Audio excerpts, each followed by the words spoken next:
एक बार माता सरस्वती ब्रह्मा जी के पास आईं और उनसे पूछने लगी, प्रभु, आपने संसार की रचना की है, आपने ही महिलाओं को सुंदर और चंचल बनाया है, लेकिन ये बताइए, स्त्रियों में ही गर्भ की उत्पत्ति क्यों होती है?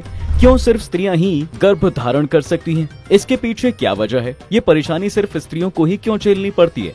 जिस पर मुस्कुराते हुए ब्रह्मदेव कहते हैं, हे प्रिय, ये बात सच है कि दुनिया में सभी परेशानियों और दुखों से बढ़कर गर्भ धारण का कष्ट होता है। गर्भ धारण करने में महिलाओं को बहुत पीड़ा होती है।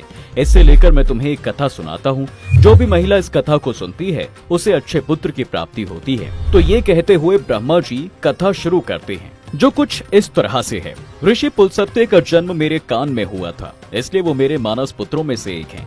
मैंने उसे कई तरह की विद्याएं सिखाई हैं। फिर मैंने उसे दुनिया के कल्याण के लिए तपस्या करने का काम सौंप दिया।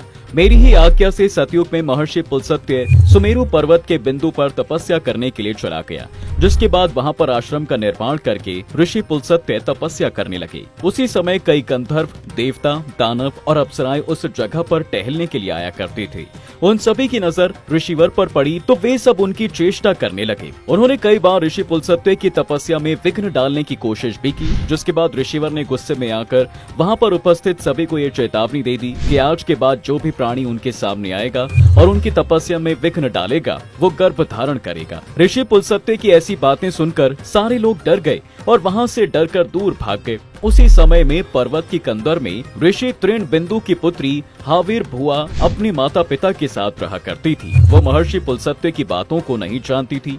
फिर एक दिन वो अपनी सहेलियों को ढूंढते हुए सुमेरु पर्वत के उसी जगह पर चली गई जहां पर ऋषि पुलस्त्य तपस्या कर रहे थे।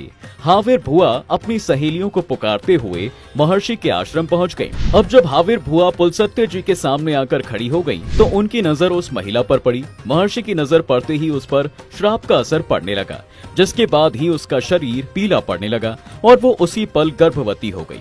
अचानक खुद के शरीर में इस तरह का अजीब बदलाव देखकर वो बेचारी बहुत घबरा गई। उतने में ही उसकी सखियां उस जगह पर आ गईं, तो हाविर्भुआ ने उन्हें सारी बातें बताईं। जिसके बाद हाविर्भुआ की सहेलियां उसे लेकर उसके पिता के घर पर चली गईं। वहां जाकर उसने अपने पिता को सारी बात बताई। अपनी बेटी की ये बात सुनकर महर्षि तृणबिंदु को बड़ा दुख हुआ। वो तुरंत ही अपनी कन्या के साथ सुमेरु पर्वत पर चले गए, जहाँ पर उन्होंने ऋषि पुलस्त्य को देखकर उन्हें प्रणाम किया और माफी मांगी और बोले, आप ब्रह्मा जी के मानस पुत्र हैं, आप परम दयालु हैं। आज मेरी पुत्री के द्वारा अनजाने में पाप हुआ है। वो आपके द्वारा कहे गए कथन से अनजान थी। आपके श्राप की वजह से ही मेरी पुत्री गर्भवती हो गई है।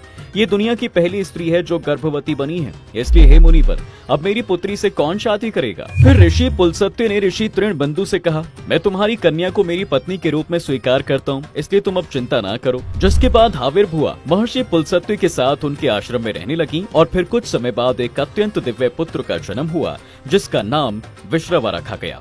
विश्रवा अपने पिता ऋषि पुलस्त्य की तरह विद्वान और सत्यवादी थे, जिनकी शादी ऋषि भारद्वाज की पुत्री इद्विला के साथ हुई थी और दोनों का कुबेर नाम का एक बेटा भी हुआ। वहीं महर्षि विश्रवा की दूसरी पत्नी का नाम कैकसी था। दूसरे विवाह से रावण, कुंभकर्ण, शूर्पणखा और विभीषण का जन्म हुआ था। ये सब बताते हुए ब्रह्मदेव ने देवी सरस्वती से ये भी बताया कि इस तरह से महर्षि पुलस्त्य के श्राप की वजह से दुनिया की सभी स्त्रियां गर्भवती होती हैं।